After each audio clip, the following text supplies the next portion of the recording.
right, hello, welcome.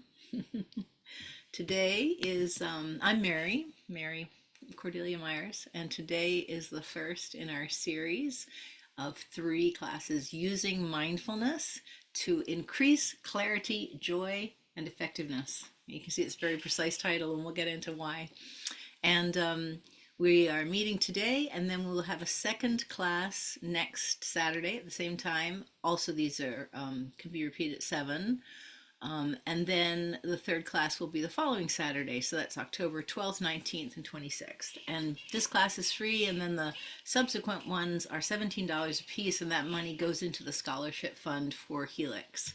So we are we welcome you to come to one or all three. So I'm going to do my best to make it stand alone, but also build, which is, one of those lovely contradictions that we'll navigate. And I just wanted to start by just reading the description of the class that we put in the sign up page, just to give you this context. So these classes are going to teach you practical methods for experiencing the grounding, healing, and joy that mindful practice can create in your already existing daily life.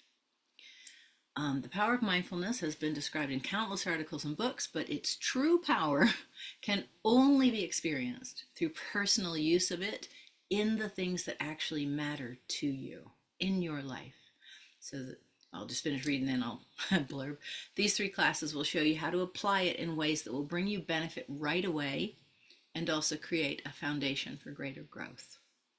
So it was really important for me to ground this right away in the practical, because mindfulness is nothing if it's not practical. It's really, the theory of mindfulness is like the theory of air. It's pretty useless. You actually have to breathe. So let me get started by just introducing myself a little bit.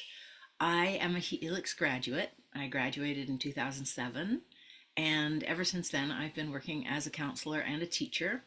And Helix was a completely life-changing experience for me, not only in terms of my work, but in terms of my own personal growth. The arc from the beginning of Helix to the end was like nothing I could have ever imagined experiencing. And I've done a lot of amazing things, worked with Thich Nhat Hanh for 14 years, and I've had really profound teachings, and Helix is right up there at the top level with all the others that were great. You know what I mean? I don't know how I'd hierarchize those. They're just both at the top.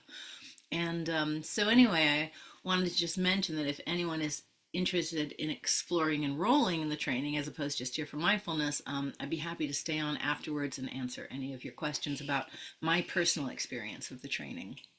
So before I ever did the Helix training, I had already experienced mindfulness. And actually, let me invite you, as we're getting started here, to just put in the chat a little bit if you have experience with mindfulness, just so I know the range of experiences we're dealing with. I'm just going to click on something here. Okay. So I have been facilitating mindfulness groups since 2001, and my main teacher, as I mentioned, was Zen Master Thich Nhat Hanh. And I started studying it with him in 2001, and then continued for about 14 years quite diligently. So it actually included my time in the Helix training. And then I also later went on to teach the mindfulness-based cognitive therapy training, which is an 8-week training specifically designed to prevent depression relapse. And without going too much into that, I'm just going to say this really informed my understanding of the power of mindfulness, because I got to see what happened when people practiced in a very specific context. It was a remarkable training developed over 15 years by 4 brilliant minds. And the fascinating thing about this development is that 3 cognitive behavioral therapists were working to develop a protocol to try and make it more available, less expensive, faster, because it was, one of the few treatments that was actually working for depression. And they put together this protocol, and they worked really hard, and it wasn't working. 15 years they worked on this. And at some point in there, They got wind of the work of John Kabat-Zinn, and they discovered the missing piece was mindfulness. That without mindfulness, 8 weeks was not sufficient to do this level of work. With mindfulness, it was. So that's a huge endorsement for just the power of mindfulness. Um, Mindfulness courses have been used effectively to help war veterans with PTSD, to help anybody with PTSD, to help with people with terminal diagnoses, so that they know they're going to die and they're experiencing or chronic pain. These two things where there's a sense of hopelessness, mindfulness has been shown to be really helpful with all that. So, but before I learned any of that, I experienced it for myself. Um, so the way mindfulness changed my life was huge. I had experienced chronic depression for decades, and some things helped sometimes, but none of them felt within my control. Practicing mindfulness, starting in 2001 with Thich Nhat Hanh, was the first thing that put the locus of control back into my hands, where there was something I could do that would benefit me. I learned how to become present to my current experience, which is really important and quite difficult. I learned how to find a quiet mind. I learned how to soothe my nervous system long before I ever knew the words nervous system or knew what I was doing. And it was the thing that set me on the journey that led to the life I now have, including the Helix training. So now what I'm doing now is I work with private clients and I do online groups. And if you want more information about me, you can go to my website, which is marycordelia.com. My name is Mary Cordelia Myers, so she can call me Mary. All right, so mindfulness. Mindfulness is, as I said, a practical experience. So we can talk about it all day long. You can read about it. You can watch videos about it, watch movies about it. That will have less effect than you just do 2 minutes of it. Just a little smidgen of mindfulness will make a difference. And mindfulness is something you can insert everywhere in your life. Thich Nhat Hanh used to call retreats treats. He would say a retreat should be a treat. If a retreat is not a treat, then you're not quite doing it right. Now, I will say you encounter difficult things on retreat too, so that is a part of it. But this sense of delight, this sense of connection with wonder, with love, with self, with peace, is an aspect of mindfulness that makes it easy to practice in a certain kind of way. But I would like to notice that we as humans have a great skill at making everything difficult. And so one of the main ways you will make mindfulness difficult for yourself is if you turn it into a should, which is what the mind does all the time. It's like, oh, I should really do that. So now we've turned it into a form of self-criticism, a form of suffering, a form of lack. Or on the other hand, just doing one breath can sometimes be enough. So mindfulness is a practice. It is not an idea. Thinking about practicing mindfulness is not practicing mindfulness. That's what you're doing. You're not practicing. Okay? Doesn't mean you can't think about it. I'm just saying I want to be really clear what it is and what it isn't. So John Kabat-Zinn, the guy who was brought in to inform the mindfulness-based cognitive therapy program, and that's how it got called mindfulness-based when they brought him in. He has a definition of mindfulness. It's a pretty good starting point, I think. Oh, actually, before I do, let me look at the chat and just see what people have said about experience with mindfulness. All right, so living and breathing mindfulness, yes, nice.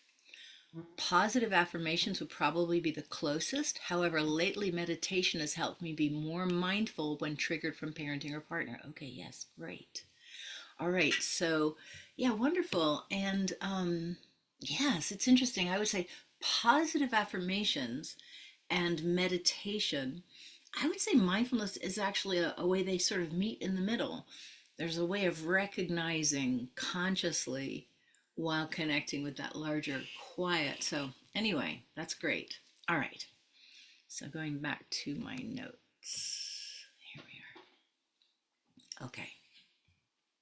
So, John Kabat-Zinn's definition was this: mindfulness means paying attention in a certain way, on purpose, in the moment, and without judgment. Now, it's very useful to understand that these things happen for a flicker of a moment, and then the mind goes off and does what it wants to do. So mindfulness is just right here, right here, right here, and then off the mind might go again. I'd also like to note that mindfulness isn't actually the best word for mindfulness, because mindfulness is not really about mind. Mind is a part of what it is.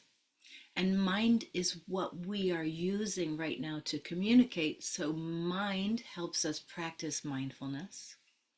But actually practicing mindfulness is really a full-on awareness that involves all the senses. And in fact, we're going to practice that a little later and you'll see.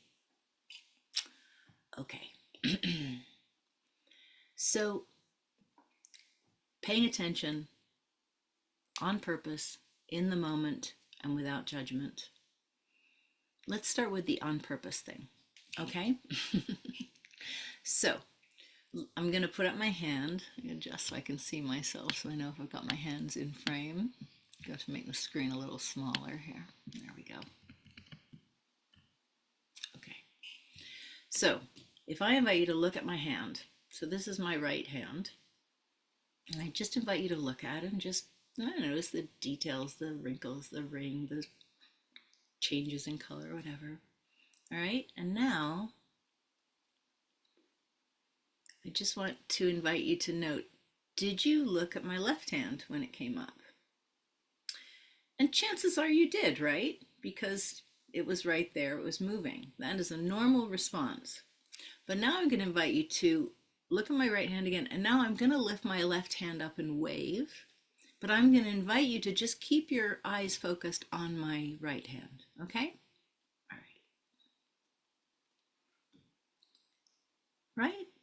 So go ahead and put in the chat if you're willing. Did you notice that the first time you looked?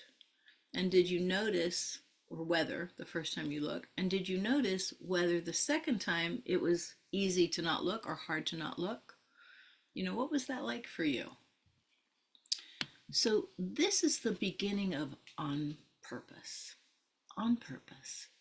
So we have to kind of make a decision ahead of time. We say, I am now going to focus on this.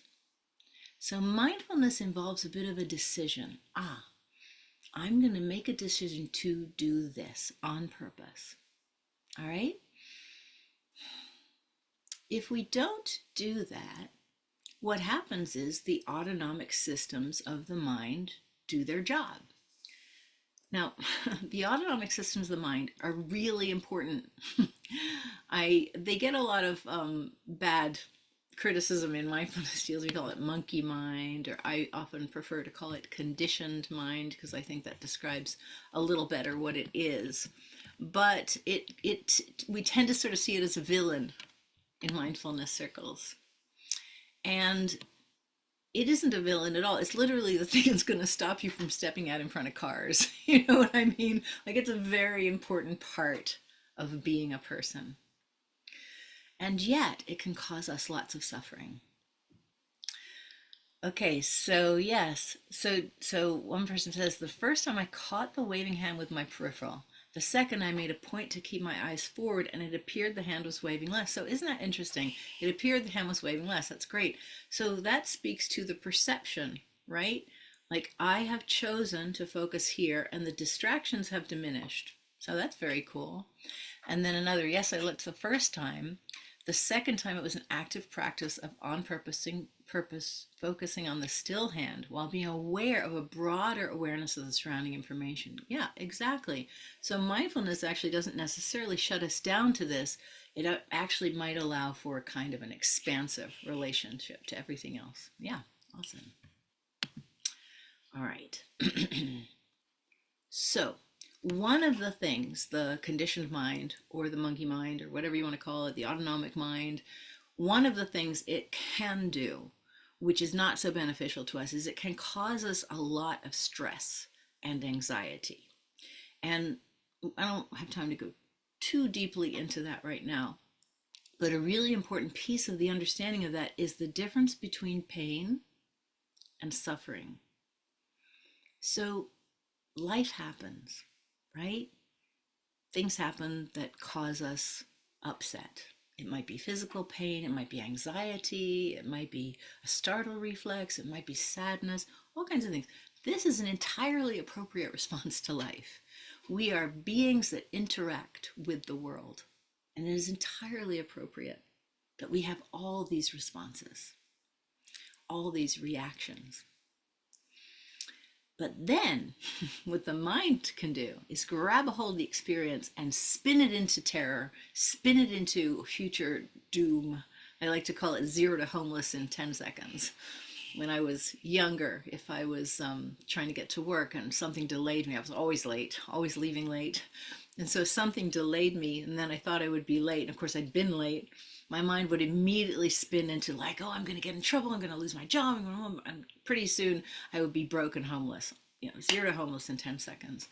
And so the suffering of the conditioned mind, of its rumination, of its spinning, greatly amplified the first experience.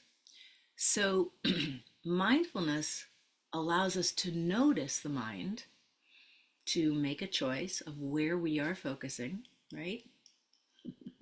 So you can just do it right away. You can just choose. You can look at the shaky hand. You can look at the still hand, which is actually shaky too, because of the other hand. So mindfulness allows us to note that the mind has spun into suffering and begin to make other choices. So that is one of the ways that the conditioned mind can generate lots of extra pain and suffering, and that mindfulness can help us. So mindfulness's capacity to diminish pain without changing the circumstances is of enormous benefit to everyone. And if you're a practitioner of any kind, helping people in any way, teacher, therapist, anything, it's a really powerful tool to bring to your interactions with people and to help them be present to what's going on. So that's the mindfulness can make you feel better thing, or less bad, better. And there is another benefit. Mindfulness can not only diminish suffering, or even stop it completely sometimes, it can also enhance well-being. So this is a really, really powerful aspect. There are lots of tools that can help you feel less bad, sort of moving you from feeling bad to neutral. Mindfulness can do that, and mindfulness can also move you from feeling neutral to truly joyful. So mindfulness remains a tool to use on the good days too. So real quick, I'm going to grab a tool that I use. Oops, and I'm going to knock my chimes. Always nice.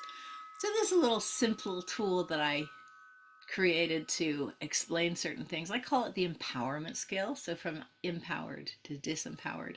And then there's this middle line that is kind of a tipping point. When I'm being funny, I say this is from happy to crappy. So anything above happy, anything below crappy. And it breaks it into simple categories. And then notice it fades out, and so the intensity of all these feelings can be quite intense to almost non-existent, but still present. So I talk about this endlessly, and I won't go into it too deeply, but wherever you find yourself on this scale, mindfulness is a tool that can help you move either towards soothing or diminishing the feeling, or move upwards into an enhanced feeling of well-being and, in fact, empowerment, which we'll get to in a minute. So this is a tool you can sort of find your way around on it slowly to move up into the areas that work best for you. And just to be, I'll just do a quick overview so you understand how I use this. Um, the gray, the purple and dark area at the bottom is about despair. So depression, hopelessness, and all the ways that we feel powerless in our lives. And again, it can be quite a minor background feeling, or it can be complete, like you cannot get out of bed. And then the next one up, which is a little more empowered, right? I wouldn't say better exactly, but more empowered, is the range of anger. This is the fight response. It actually pulls up us out of despair. It's a very important part of our lives that we vilify and we make wrong, and so we get really stuck in it. And again, it can be quite intense to quite mild.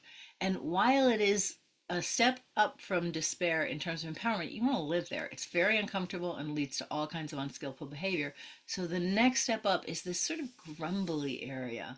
This is sort of dissatisfaction. It's really, I've got to go to work. So many of us spend a lot of time living here.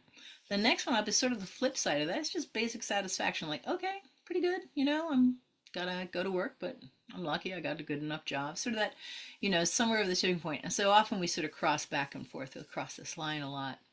And the next area is engagement.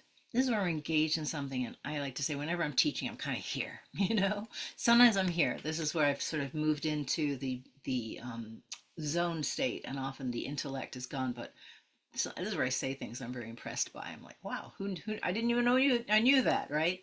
So this is a very a great simplification, but you can sort of fit everything in here and begin to feel your way into more and more well-being and empowerment. So what mindfulness can do is it can take us from sort of dancing around here, right? So feeling, sort of okay, but maybe a little annoyed about this, and we say, hold on. I can do something about this. And it can bring us really squarely into a very strong sense of simple well-being appreciation. This is kind of like, okay, like, good. I can feel I have landed in well-being. And from there, that leaves us open to things that will engage us. We're like, oh, you know what? Something that you love, something that you're passionate about, or something you care deeply about. This might be challenging. There's lots of challenge on this upper half sometimes, but the kind of challenge that's inspiring. And then, as I mentioned, number 6 is this zone state. And again, you can sort of be here. This like meditation can take you there. This, or it can be quite intense. I did a performance. I'm a musician. I did a performance recently where I was not playing. Something played me. I've never had any experience like it. It was deep in this intensity of this level. Okay? So this is just a tool to help us sort of visualize moving through these areas. All right. Now, I keep saying practice. So let's practice, and then I'll take some questions. All right? Oh, hello. Kim is here. You're welcome. All right.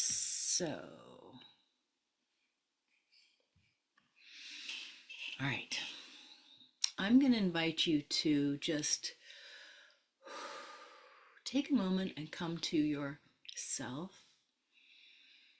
Adjust your posture in any way that feels beneficial to you. If you'd like to take a quick stretch, this is one of my favorite things to do, is stretch. And stretching almost always will make me yawn. Yawning is a sign of the nervous system regulating, of the parasympathetic nervous system moving us into a greater state of regulation. Dogs do it too, by the way. When dogs are in an activated state and then they calm down, you watch them yawn. They do great big mouth yawns. All right. So let's first just do a little bit of mindfulness of how we are right here, right now.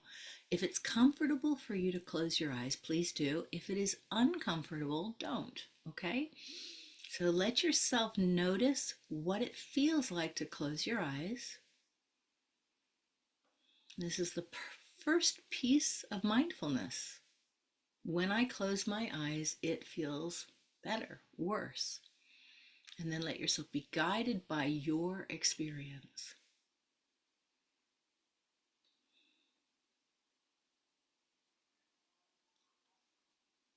And then just take a moment to notice how it is to honor what it's like for you to close your eyes or not close them and be guided by your experience. Just take a moment to check in and see how that is for you.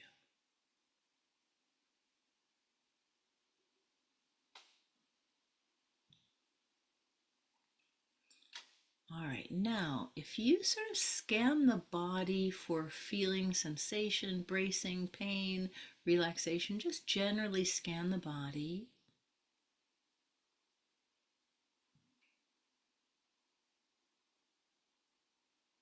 And then scan the thoughts for what they're like. Are they content? Are they interested? Are they irritable? Are they critical? Are they saying you're not doing this right? Are they saying I'm not doing this right? Are they elsewhere cooking dinner? Just notice what your thoughts have been like.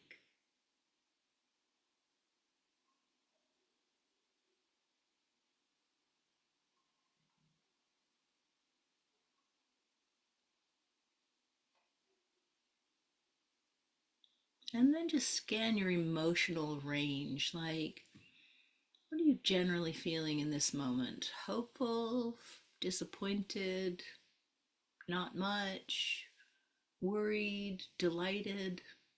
What's your general emotional sense?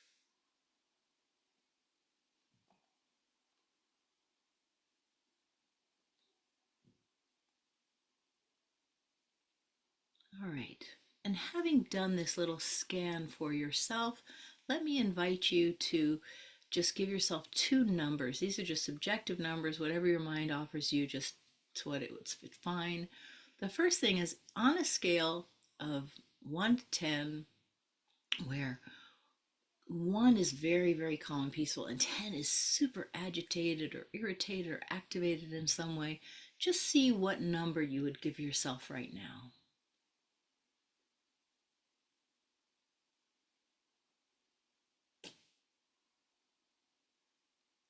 And just to be clear, whatever number you come up with is fine. We can all imagine that a lower number is always preferable, but in fact, right now, I'm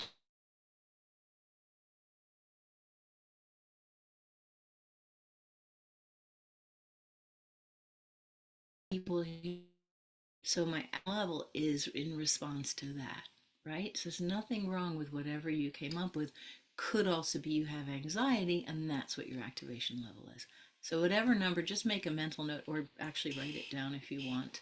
And we'll do one other number, and then if you want, you can open your eyes then or now, whatever you want. So the second number, again, on a scale of 1 to 10, where 10 is completely present and 1 is really zoned out, just see what number you would give yourself.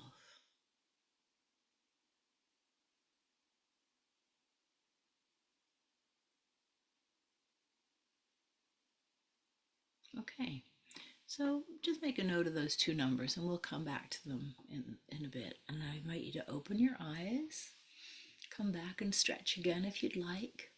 Stretching is always good. Nice thing about being in environments where you can take care of yourself. So I want to do a thing that we do all the time in my workshops and stuff called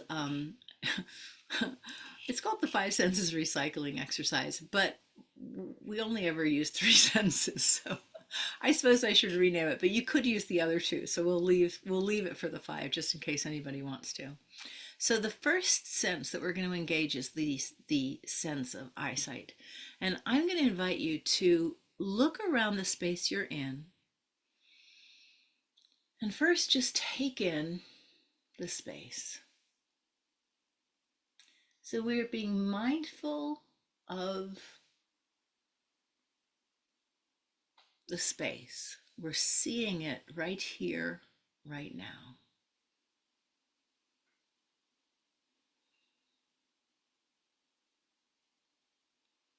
And as you do it, I'm going to invite you to look for 5 objects that are a certain color. Just pick any color you want, maybe a color that's not quite so common in the space you're in, or common, doesn't matter. And each of the 5, just say what it is in your mind and then go on to the next one. So 5 objects.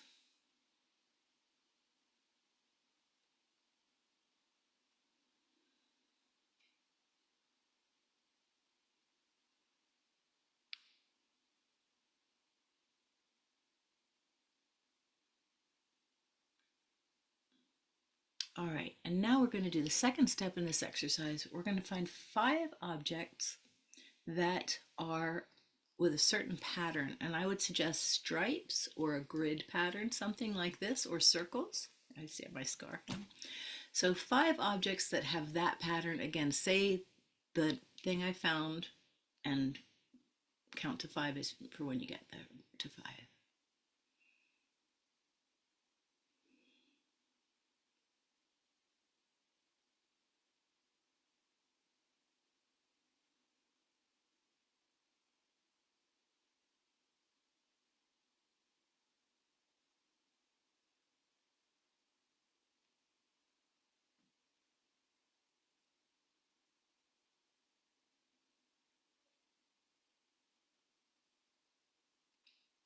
All right, and so then the next little piece of our exercise here is we're going to do mindfulness of sounds. So we're just going to pay attention to the sounds. You could be in a noisy environment, so it could be really quick, or it could be in a quiet environment, so you might have to wait a bit, and just wait until you have heard 5 sounds. So go ahead and do that.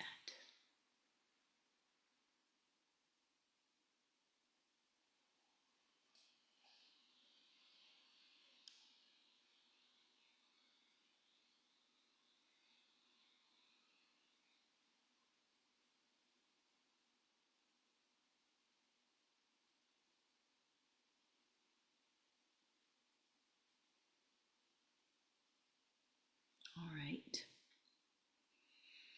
And now, the last little step in this exercise, we're going to do the sense of touch. I invite you to touch 5 objects, and for each one, use your words. In fact, if you speak out loud, that's even better. To describe the sensation of touch as best you can, like it feels bumpy or cold or sticky, or so 5 objects.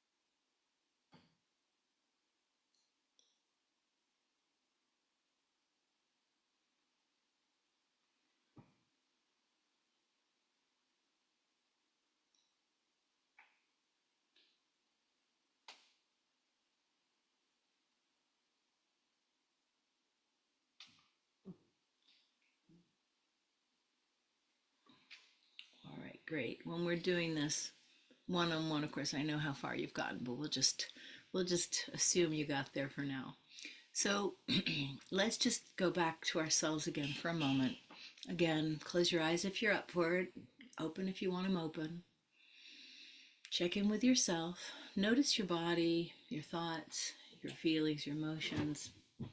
And again, check in again, and on a scale of 1 to 10, where 10 is just really agitated and 1 is super calm, what number would you give yourself?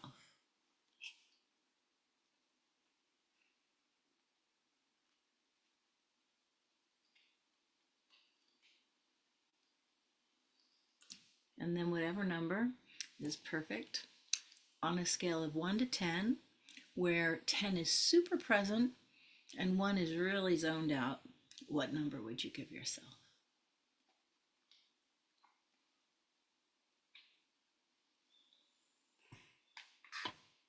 All right, cool. So if you would, I'd love to hear how that was for you and what happened for you, what you experienced. And you can come, you're welcome to come on and chat with me, talk with me, come on to turn on your mic or share in the chat, whichever you prefer.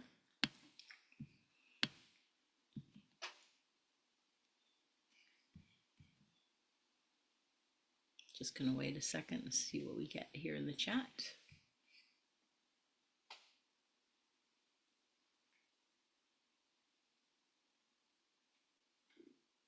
You discovered many variations of smooth. I like that. Many variations of smooth, right? So, one of the things that mindfulness does is it brings us into greater contact with the detail. So, many variations of smooth, that's a great way to put it. As a musician, I found that um, year after year, I was able to discern more and more detail in music. Like now, when I hear it, it's so much data. And in the same way, mindfulness brings us into contact with the detail in life. Yes, and Tiffany said my number stayed the same, and I wonder if that's because of the familiarity of my room. And there's no real agenda for changing numbers. For one thing, they might have been great to begin with. You know what I mean? What I have found is when people start with a very high activation, it generally soothes it a lot. Sorry, I put the kitty down. Sorry, sweetheart. Um, and when they feel very zoned out, it generally brings them much more into the room. But if your numbers are okay to start with, there's no desire to change them at all. So great. So what about the experience of listening and the experience of looking? What did you notice about that? And again, jump in, come in and talk to me if you wish.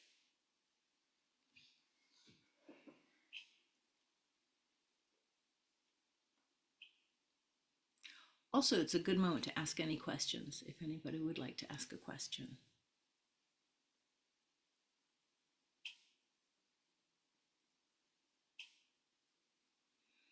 Yes, so found delight and surprise at what I noticed I hadn't noticed before. That's a big one. There's so much wonderful stuff. For example, right there, I have this crazy birthday candle that my friend Katie put on a birthday cake for me when I was at her house recently, and I brought it. It's this thing that lights up and spins. It's just mad, and it's just been sitting there all the time, and I mostly don't notice it's there. But just now, when I was looking around, I saw it, and I was like, oh, I was returned to that time.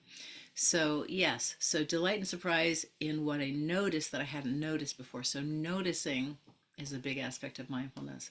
I will tell you one of the things, the tipping points for me in discovering mindfulness helping me was that I was being encouraged in the community of mindfulness to practice walking meditation and to bring attention to what I was experiencing while walking. And we can talk a little about walking meditation if you'd like, because it's a wonderful practice to take home with you. And I was down, struggling, frustrated, having a bad day. And I was walking through Brooklyn in New York City where I was living. And it was kind of a gray day. It was not like, oh, the sunshine, oh. And it was, I don't know, winter, spring, something, but it was not very green yet. And yet, as I was walking, I suddenly saw all these little plants growing out of the side of the wall, or little plants coming up through the cracks, or little plants in people's garden. And I started, since I realized there were a lot of little plants to look at, I started paying attention to them. And I remember very much over the course of one half block on 9th Street between 7th and 8th Avenues in Brooklyn, on that one half a block, my mood moved from really bad to actually kind of delighted. And I was shocked. I did not know my mood could change that quickly simply by paying attention to these little, very non fancy pieces of greenery. So, yeah. Okay, and then another person writes, the attention to sound. I was able to hear the wind, which I wouldn't have noticed had I been doing daily life right. And how did it feel to hear the wind? Was that a pleasant experience or a neutral experience or a negative experience? What was the feeling of hearing the wind?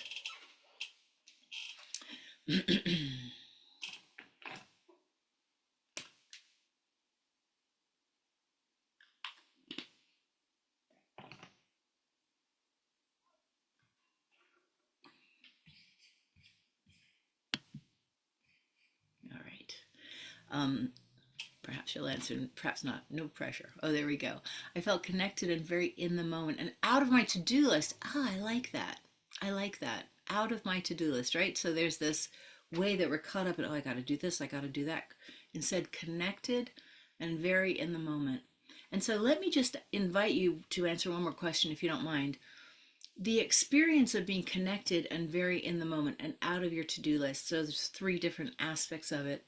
Would you call these for yourself positive, negative, neutral? Which of these?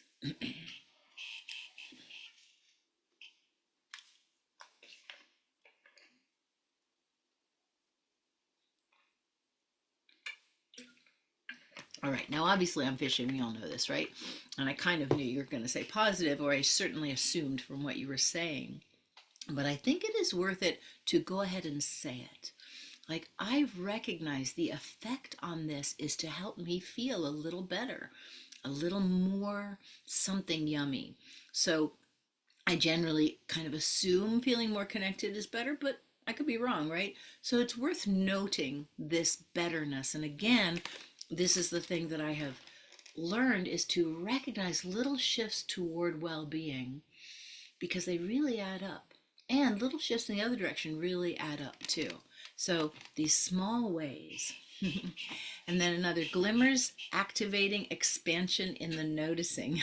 Yes, the experience of listening was beautifully expansive. Yeah, glimmers is such a nice word. I've come across this being used recently and I really like it.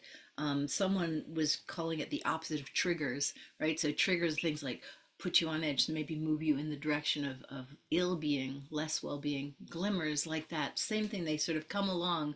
You're like, they enhance your well being. So, and mindfulness of glimmers makes you notice them more, right? Mindfulness of glimmers. And as you notice them more, there is an increase in well being. All right. So I think I want to do one more mindfulness. Oh, go We ahead, have dear. the hand up, Kim. Oh, great. Kim, please jump on in. Um, can you hear me? I do hear you. I wanted to just say that I enjoyed the scanning of ourselves because it makes me more aware that there's the what you like to call the ruh, that little bit of beneath the midpoint, just kind of and Yes. that was going on and chewing on this or that, thinking about, worrying about, blah, blah, blah. So it was good to identify that and mindfully let that go and be present. Yeah, great. Great. And it seems from what you're saying and makes sense to me too that noticing it is almost a prerequisite to being able to let it go. That without noticing it, there's just a sort of way it's just continuing. Right. It just feels like normal. Yes, yes. That's Right, one. exactly. It's just the default, this sort of activation, this anxiety sort of in the background or whatever. Yeah, yeah, good. Excellent. Yeah. Yeah, very often we are sort of functioning with insufficient awareness of the state we're in. And this is partly our conditioning. Like we're sort of conditioned to just muscle through and get on with it and show up and do the right thing and never check in, don't be weak, all these things. And so with mindfulness, we learn how to take stock of our situation and it doesn't necessarily mean we don't occasionally suck it up, buckle up, get on with it. We do have to do this sometimes. A lot of parents in here, you know, and many other reasons why you might have to do that at times. But with more awareness of self, we begin to be more attuned to what we might and might not be able be capable of and might need. And in there, we have the capacity to greatly enhance our well being and to be more effective, to recognize what we are capable of and what we really should perhaps defer, like what we will do poorly right now.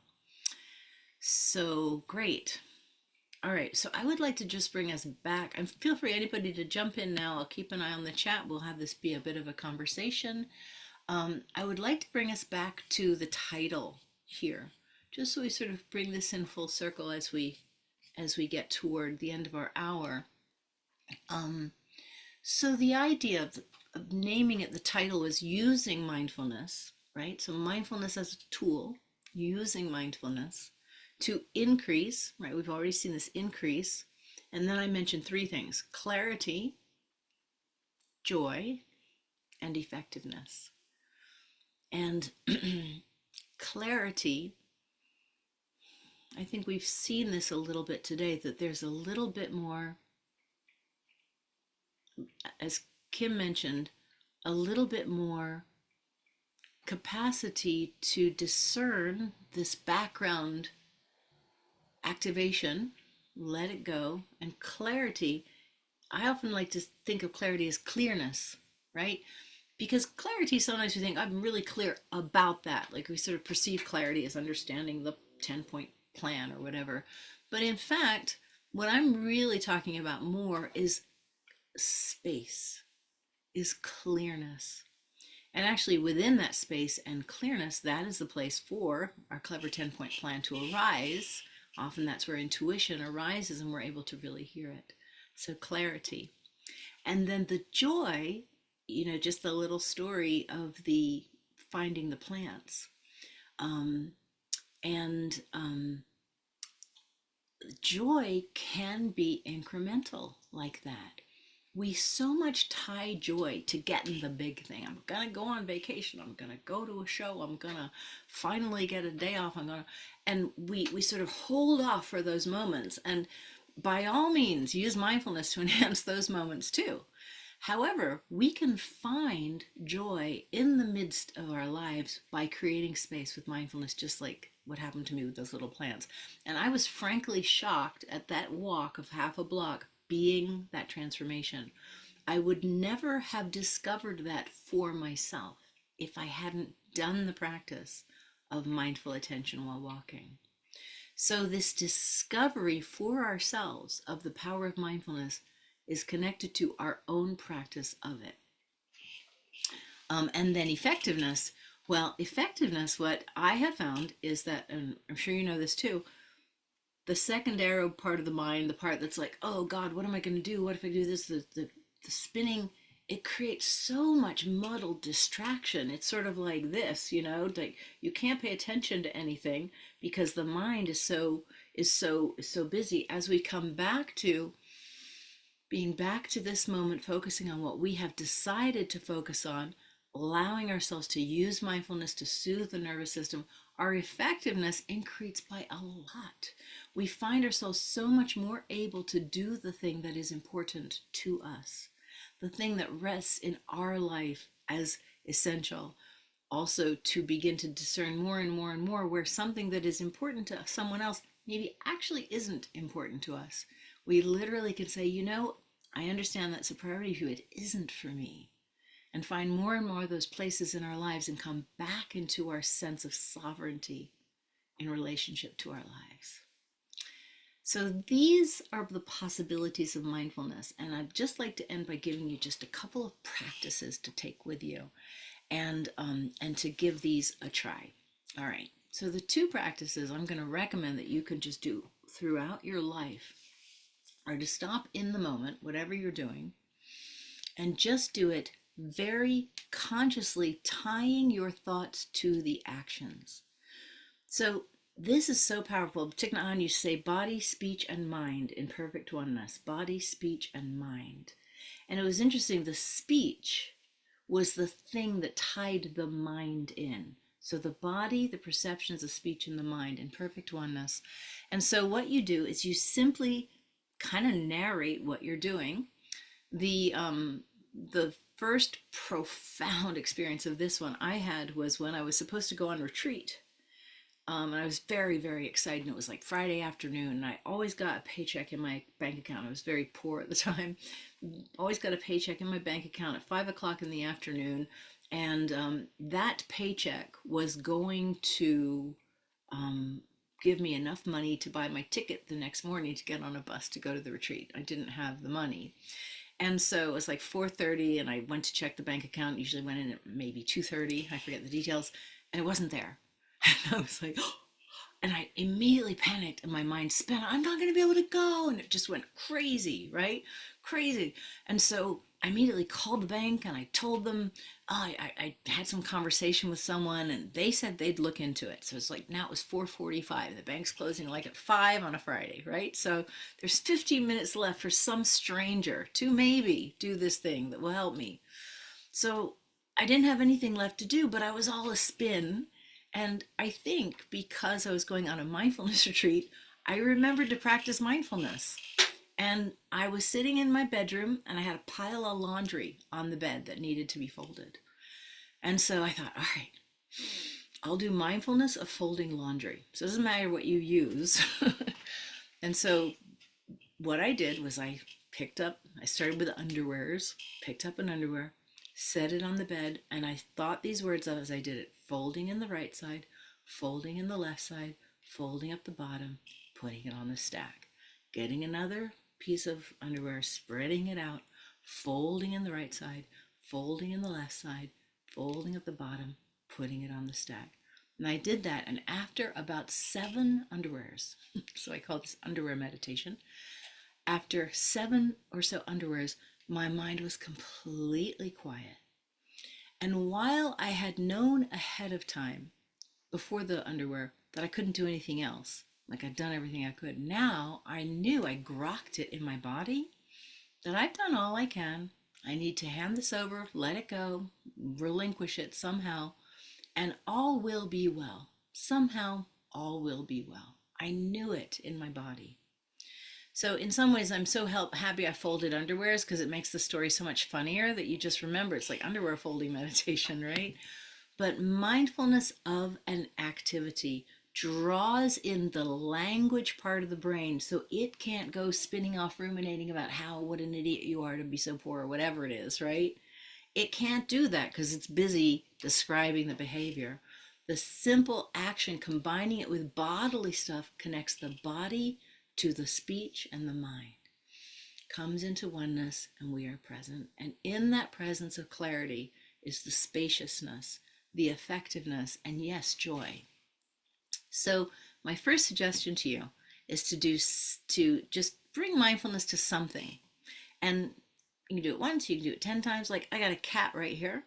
I can literally bring mindfulness to petting the cat if I want to. So instead of just petting the cat sort of distractedly, I actually look. The cat doesn't want to be petted. Doesn't matter, you can't see her anyway. What kind of demo is that, right? So I simply bring full attention to the petting of the cat. If the mind is very, very busy, narrate the behavior.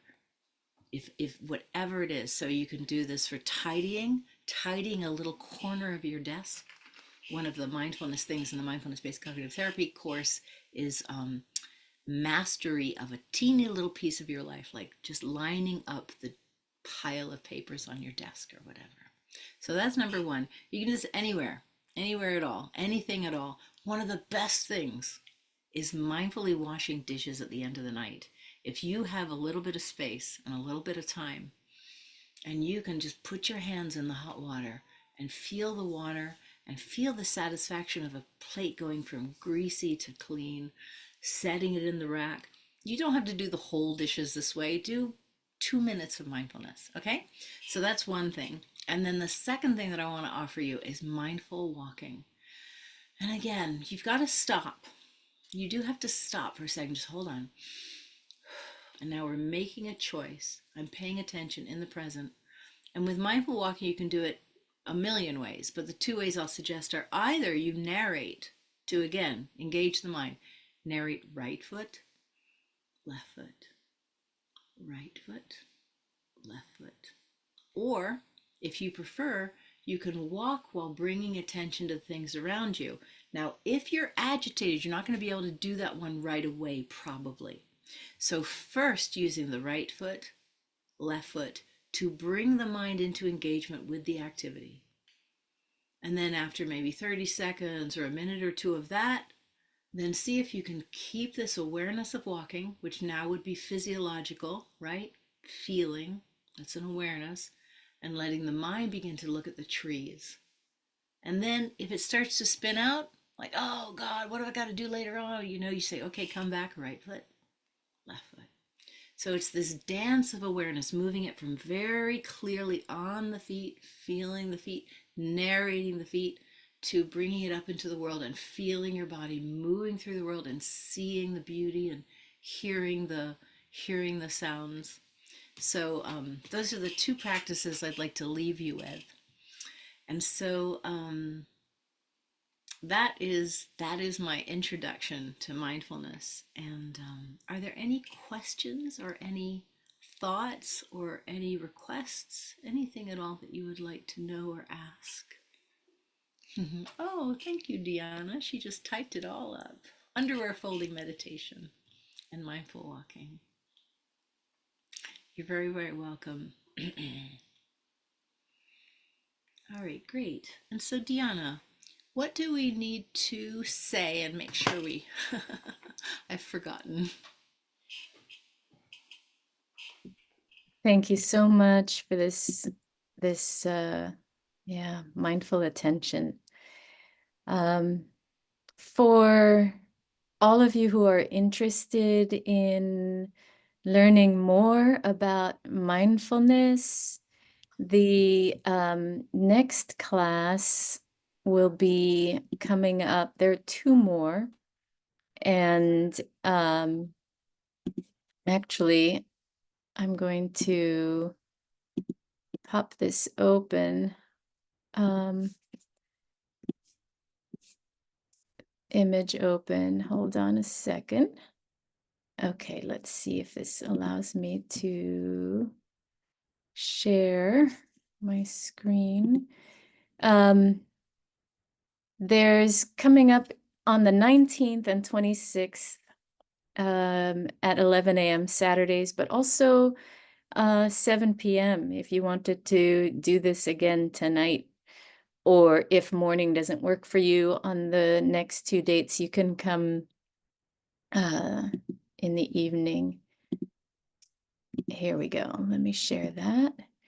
And then the following classes we'll be doing with me is ancestral soul healing, where we'll drop into more ritual and ceremony and really connecting with the energetics of working with ancestors and energy signatures, patterns. And then we'll close our introductory series with a Yoga Nidra introductory class with Simone McKay. So those are all coming up, and you can find those at our online community space at helix.circle.so /events will take you right to these. And if you missed any, we also had a meditation class and a class on working with the chakras and the psychosocial stages of development. I'm going to stop sharing. You can also find those as a replay classes. And I'm going to drop into our chat the links for where you can find those classes helixhealingcollective.com. And also, if you're interested in the training program and want to learn more about it, or want to fill out the application, you can also find that here at training.helixhealingcollective.com. And again, Mary has generously offered to answer any questions right here, right now, so you don't have to set up a separate appointment for asking those, getting your questions answered. And we also had a presentation this past weekend, which will be getting up and available with more information from more of the teachers who will be hosting classes in this 3-year in-depth psychospiritual training program. Is there anything that you wanted to add, Mary? Nope, I think we're good. Okay. If you have any further questions, you can always send an email if you think about it later um, to admin@helixhealingcollective.com. All right. All Thank right. you Well, so thank much. you I'll so pass the much. mic back to you, Mary. All right. Thank you so much, Deanna, and thank you everyone for attending and participating. And feel free to reach out. You can reach out through Helix or through my website if you have any questions at all about mindfulness. I'll be happy to answer them. Or Helix. All right. Thank you.